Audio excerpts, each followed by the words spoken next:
Assalamualaikum warahmatullahi wabarakatuh. Sebelumnya, perkenalkan nama saya Rizky Rahmawati, NIM 23010190344. Pada pembahasan kali ini, saya akan membahas mengenai eksplorasi penelitian R&D di bidang pendidikan agama Islam. Nah, pada pertemuan ini, judul penelitian R&D yang akan saya bahas adalah pengembangan multimedia pembelajaran interaktif mata pelajaran pendidikan agama Islam materi melaksanakan sholat untuk siswa kelas 5 SD yang berada di SDN Lempuyang Wangi, Yogyakarta. Pada pembahasan eksplorasi R&D kali ini, saya akan membahas penelitian yang diteliti oleh Anissa Nanindra Mahastrajaya pada mata kuliah penelitian karya ilmiah. Untuk abstraknya sendiri yaitu, penelitian ini bertujuan untuk menghasilkan produk multimedia pembelajaran interaktif mata pelajaran PAI, materi melaksanakan sholat yang layak digunakan sebagai media pembelajaran bagi siswa kelas 5 SDN Lempuyang Wangi, Yogyakarta. Penelitian ini menggunakan tahapan penelitian dan pengembangan model Borg dan Gall. Adapun rumusan masalahnya yaitu bagaimana menghasilkan multimedia pembelajaran interaktif yang layak untuk pembelajaran PAI materi melaksanakan salat bagi siswa kelas 5 SDN Lempuyang Wangi, Yogyakarta. Yang selanjutnya yaitu model pengembangan. Di dalam PPT ini terdapat 10 model pengembangan. Namun sebenarnya yang digunakan hanya 9. Menggunakan 9 langkah dalam tahapan pengembangan. Yang pertama yaitu penelitian dan pengumpulan data. Pada tahap ini, peneliti melakukan penelitian dan mengumpulkan data informasi awal terkait produk yang dikembangkan dengan melakukan wawancara dengan kepala sekolah, guru, dan orang tua siswa. Wawancara dilakukan menggunakan pedoman wawancara. Yang kedua yaitu perencanaan. Yang ketiga, pengembangan bentuk produk awal. Tahapan pengembangan produk adalah tahap mewujudkan desain pembelajaran ke dalam suatu desain program komputer, sehingga dapat dipergunakan sebagai media pembelajaran PAI yang interaktif.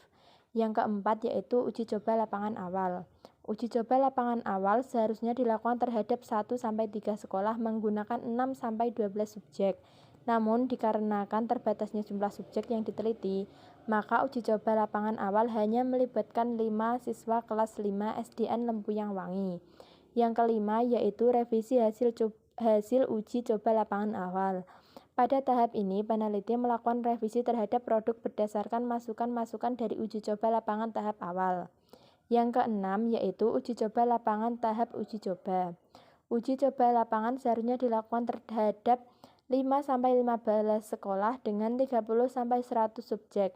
Namun dikarenakan terbatasnya jumlah subjek yang diteliti, maka uji coba lapangan awal hanya dilakukan pada beberapa siswa dan melibatkan 9 siswa kelas 5 SDN Lempuyang Wangi, Yogyakarta.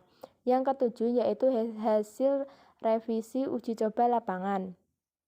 Pada tahap ini, peneliti melakukan revisi terhadap produk berdasarkan masukan-masukan dari uji coba lapangan. Yang kedelapan yaitu uji pelaksanaan lapangan. Uji pelaksanaan lapangan seharusnya dilakukan terhadap 10-30 sekolah menggunakan 40-200 subjek. Namun dikarenakan terbatasnya jumlah subjek yang diteliti, maka uji pelaksanaan lapangan hanya melibatkan 14 siswa kelas 5 SDN Lempuyang Wangi, Yogyakarta. Yang kesembilan atau yang terakhir yaitu penyempurnaan produk akhir. Revisi terhadap produk akhir multimedia pembelajaran dilakukan setelah uji pelaksanaan lapangan. Data yang masuk kemudian dianalisis terlebih dahulu, apakah masih ada masukan dan saran, sehingga diperoleh suatu kesimpulan yang dijadikan sebagai acuan untuk merevisi produk. Yang selanjutnya yaitu jenis data. Jenis data dalam pengembangan produk ini adalah data kuantitatif deskriptif yang dilengkapi dengan data kualitatif dan dokumentasi. Data kuantitatif.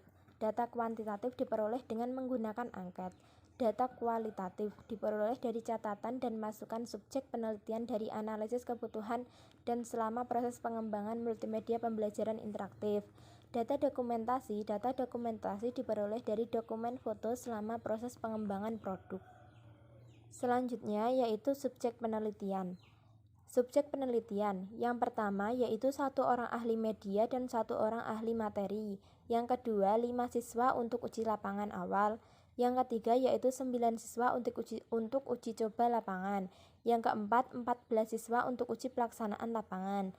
Nah, di sini yang dimaksud siswa itu adalah murid dari murid kelas 5 SDN Lempuyang Wangi Yogyakarta.